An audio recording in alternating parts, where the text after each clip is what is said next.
Hey guys, what's up? I'm Erin and welcome back to the channel. So you've worked for decades, you've saved, you've planned, you've invested, and you've finally done it. You crossed that finish line into retirement.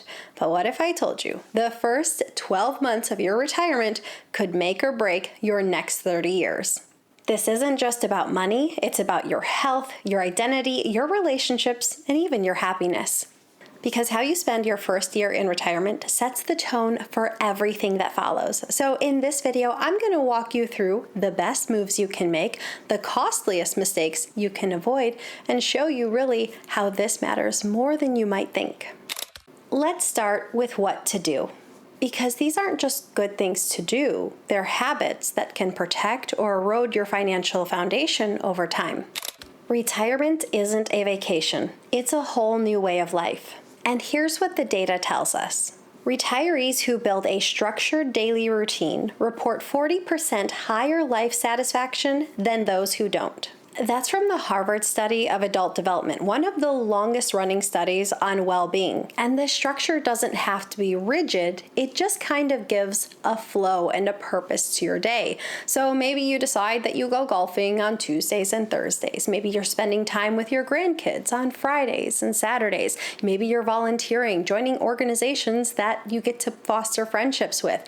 Like I said, it just gives a rhythm to your day and a purpose and meaning to your life. Sometimes we have this fully idealized version of retirement. Like you can do whatever you want, whenever you want, total freedom. You can take a vacation, you can go out to lunch, you can sleep in. But how often does a vacation come up? Maybe once every couple months. How often are you going out to lunch? Once or twice a week? It's nice to have the freedom to do these things, but you have to have more than these one-off things to truly find fulfillment in your life.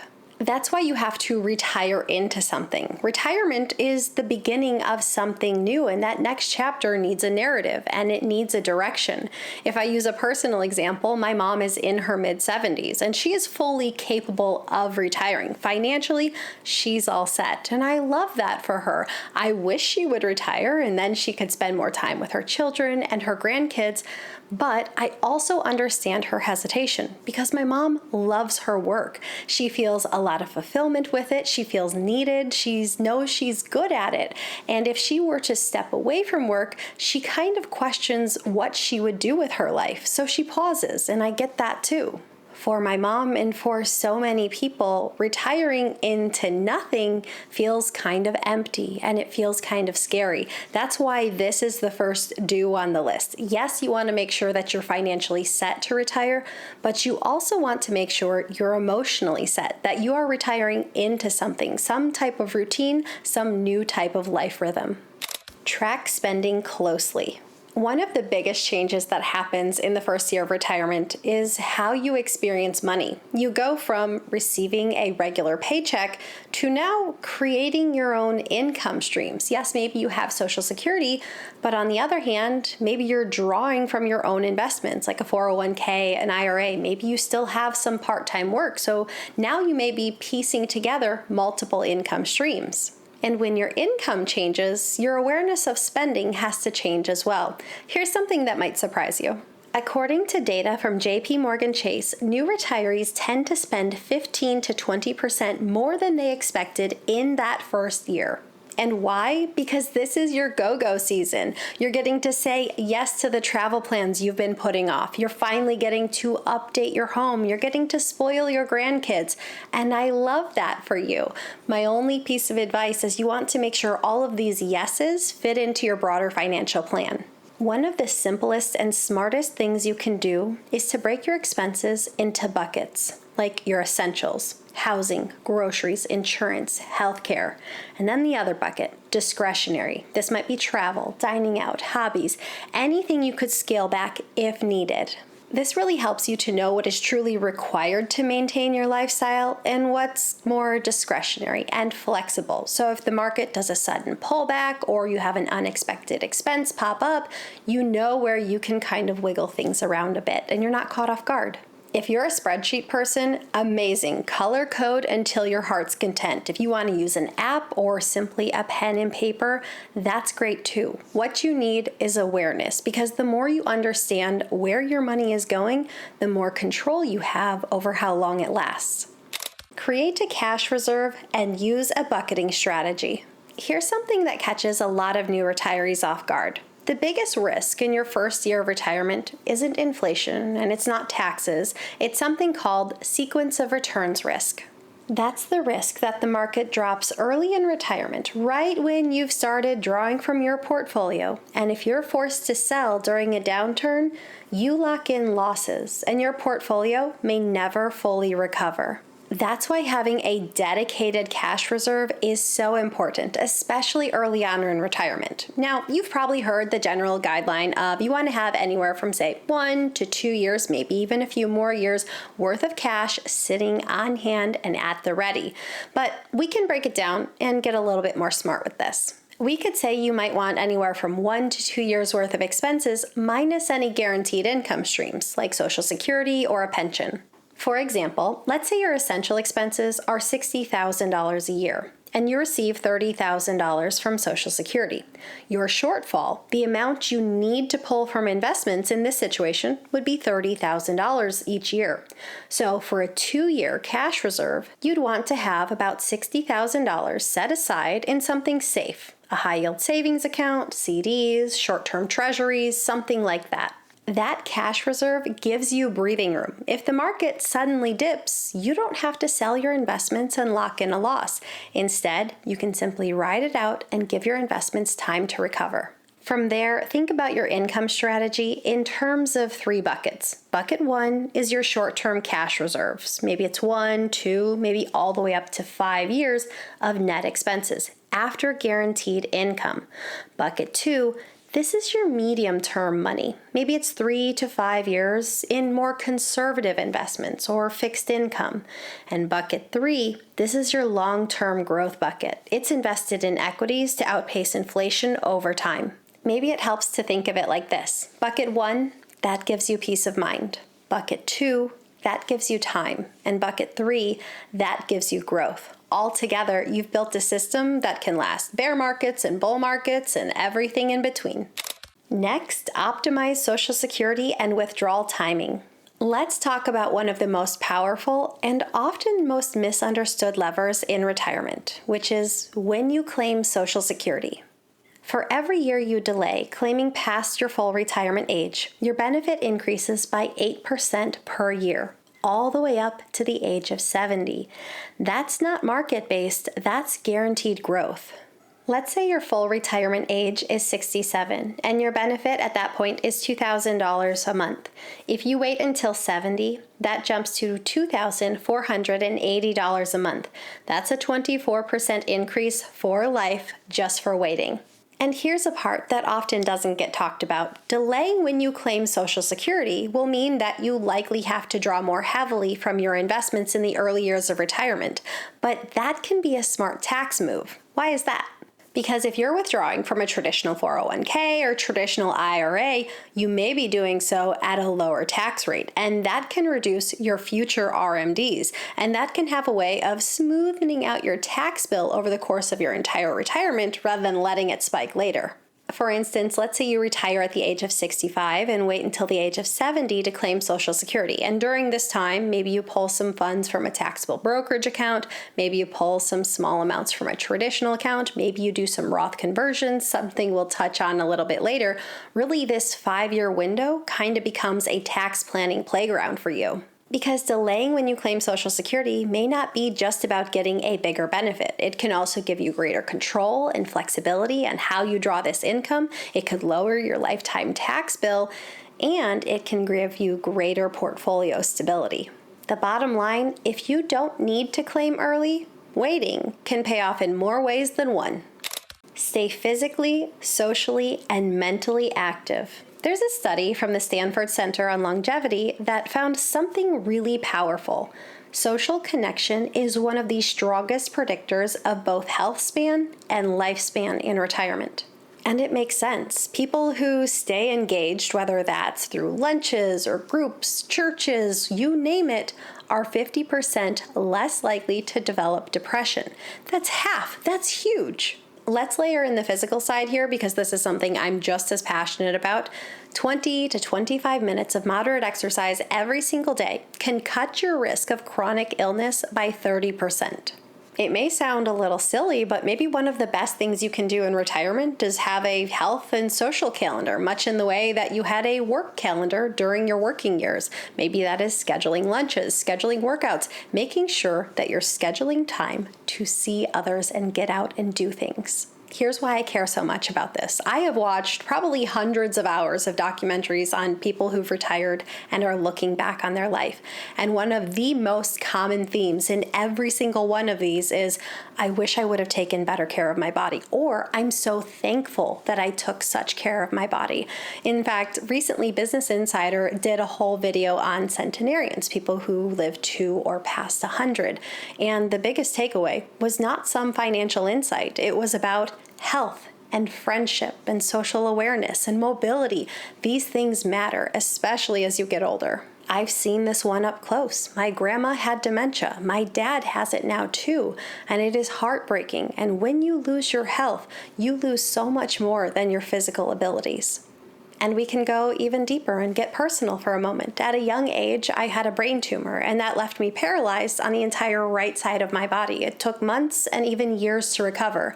Once the tumor was removed, it left me with epilepsy, and every single time I have a seizure, I'm reminded of how fragile life is, that even walking and talking are not guaranteed. So yes, wealth matters in retirement, but health, it's everything. And taking care of your health, that's not just good advice, it is the best investment you can ever make. Revisit estate, legal, and healthcare documents. And let's talk about something that's so easy to put off, but is so incredibly important in your retirement, your estate plan. According to a 2023 survey, only 34% of Americans have a will. And among those over 55, less than half have a complete estate plan. This means most retirees are entering into this phase of life without clear legal protection for themselves or their loved ones. If you have an estate plan, great. Your first year of retirement is a great time to review it and make sure it's up to date. Here's what you want in place: a current will, and ideally a living will outlining your healthcare wishes, a power of attorney, someone you trust to handle decisions if you can't, a healthcare directive, your preferences around treatment and who can advocate for you, updated beneficiary designations on your IRAs, 401ks, pensions, life insurance, all of it. Here's a common mistake. People often believe that their will takes care of everything, but your beneficiary designations override your will. So if your ex-spouse is on your 401k, they get that money regardless of what your will says. So now is a great time to work with an estate planning attorney. It's not really an area I recommend DIYing it because a lot of states have different laws, and it's important that you do things by the book if you want things to transfer accordingly. And it's not just about protecting yourself. This is really about protecting your loved ones and making sure things are passed on the way you intend. Consider Roth conversions and tax planning. If you're retired and not yet claiming Social Security and not yet taking RMDs, you might be in the retirement tax sweet spot. Why is that? Well, your income might be lower than it's been in years, and this can give you a golden opportunity to do Roth conversions. For example, let's say you're married and filing jointly and your living expenses are about $60,000. Maybe you're covering this from cash or taxable brokerage withdrawals, so your income for tax purposes is relatively low. That means you may have room to convert tens of thousands of dollars from your traditional IRA to your Roth IRA and still stay within, say, the 12% federal tax bracket. Why might you want to do this? Well, Roth IRAs allow your money to grow tax-free. You can take the money out whenever you wish. You're not subject to RMDs, and that can be incredibly important, especially when you're dealing with Medicare premiums, how much of your Social Security might be subject to tax, and capital gains. Plus, you're also shrinking the size of your future RMDs. Again, the whole goal here is to reduce your lifetime tax burden. There is no one-size-fits-all, but if you're in that early retirement window and you have room within your income to make these types of moves, it can be a really efficient tax strategy. Use tech to protect your accounts.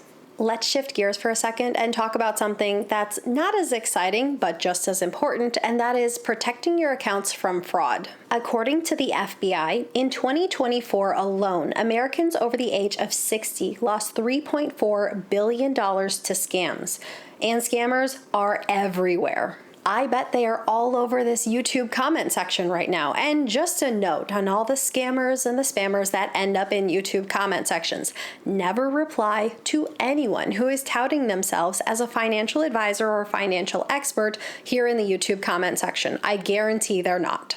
And retirees are often targeted because scammers believe they have access to their retirement accounts, that they may not be checking their accounts on a daily basis, or maybe they feel that they're easier to confuse or manipulate. But you're not going to be a subject of one of these scammers. To help protect yourself, turn on multi-factor authentication on every financial account. This extra step could be the one thing that stops a hacker cold.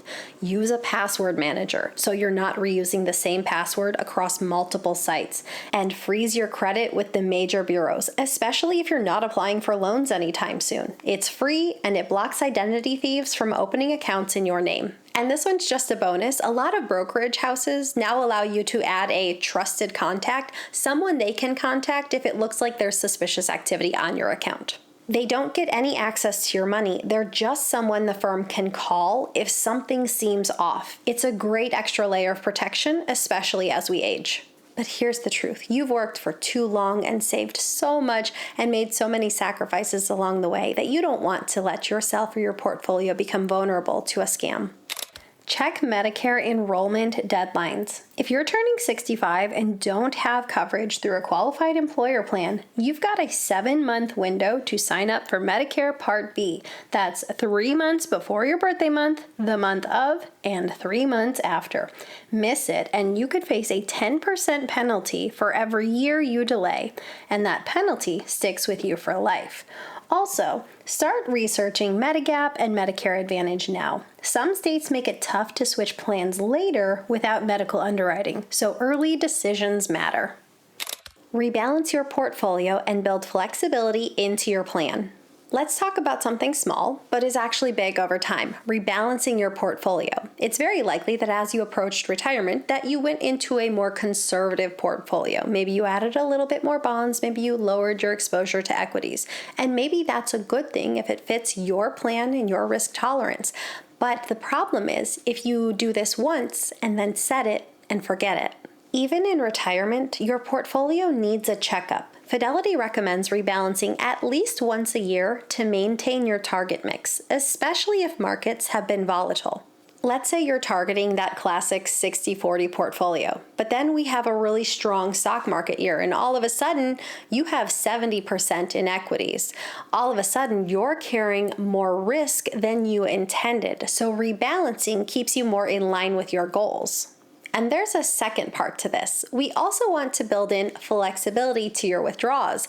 Let's say the market has a really rough year. Maybe you decide to withdraw less from your portfolio or lean more heavily into your cash bucket. This allows you to not sell your equities at a loss and gives you the time to hopefully allow these equities to recover and give your portfolio the chance to grow. Remember, the goal of retirement isn't perfection, it's sustainability. And really this comes down to adapting to the changes that will inevitably come your way. Retirement isn't a once-in-a-lifetime event. It is a multi-decades-long journey when you have to make course corrections along the way. What are your thoughts? Are you in your first year of retirement? Are you leading up to that first year? Have you done the things on this list? Let me know in the comments down below. I post new videos every single week. If you got anything at all out of this one, please give it a like. If you're new here, please consider subscribing. Or if you know of someone who might get something out of this type of content, please consider sharing. I'll see you soon. Bye.